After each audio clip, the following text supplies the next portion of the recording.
dipunyai oleh Pak Marhain itu adalah apa?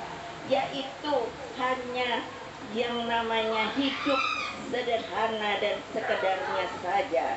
Oleh sebab itu, Bung Karno di dalam pikirannya, pasti ada yang bertanya, kok ibu tahu? Lah saya kan putrinya. Jadi saya sudah pernah loh, kalau ada yang nggak percaya, itu ada makamnya. Saya lupa di mana, tapi di daerah Bandung begitu. Jadi jangan dikatakan kalau saya bilang Marhain itu lalu komunis.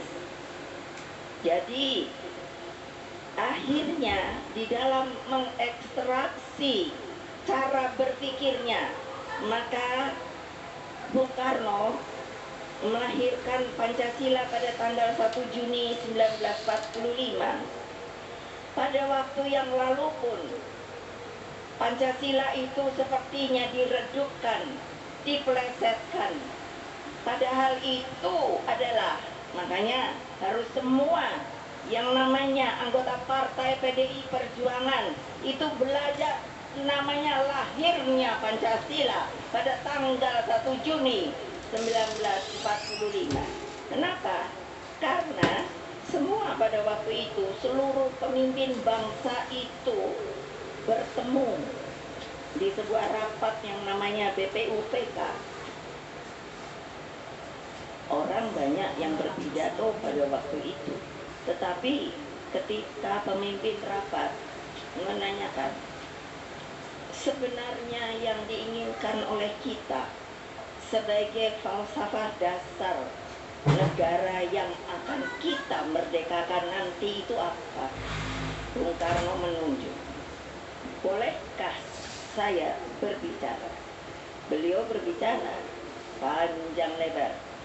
Akhirnya dengan ditepuk tangani oleh seluruh anggota yang hadir pada waktu itu, dan untuk tepuk tangan berdiri itu saudara-saudara, kalau bahasa Inggrisnya adalah standing ovation, itu orang tidak bisa dipaksakan. Jadi bertepuk tangan nanti sambil berdiri itu sebuah tanda kehormatan yang luar biasa. Sama ketika beliau juga membacakan pidatonya, yaitu di PBB yang disebut to build the world anew, membangun dunia baru, itu pun mendapatkan yang namanya tepuk tangan standing ovation. Nggak bisa kalau disuruh-suruh. Semuanya itu menandakan apa? Cara berpikir Bung Karno itu ternyata mendunia, saudara-saudara.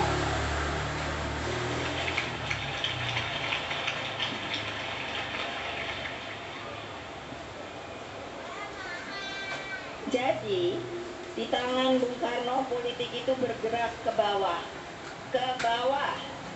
Ingat, ke bawah. Ke siapa? Ke siapa? Siapa? Kurang keras. Siapa?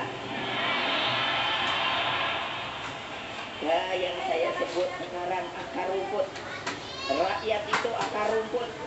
Kenapa? Karena ini ada rumputnya ditutupi, tapi nanti kalau dibuka dia cepat bertumbuh kembali. Jadi rakyat itu, akar rumput itu tidak pernah bisa dipunahkan, saudara-saudara. Ingat itu.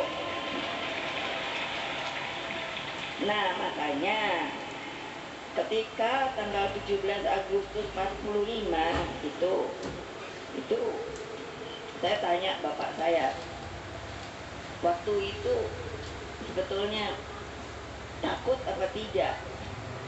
Toh masih dijajah dengan Jepang, dan waktu itu Belanda dibantu sekutu masih juga ada. Ya takut. Nah terus kok bapak berani?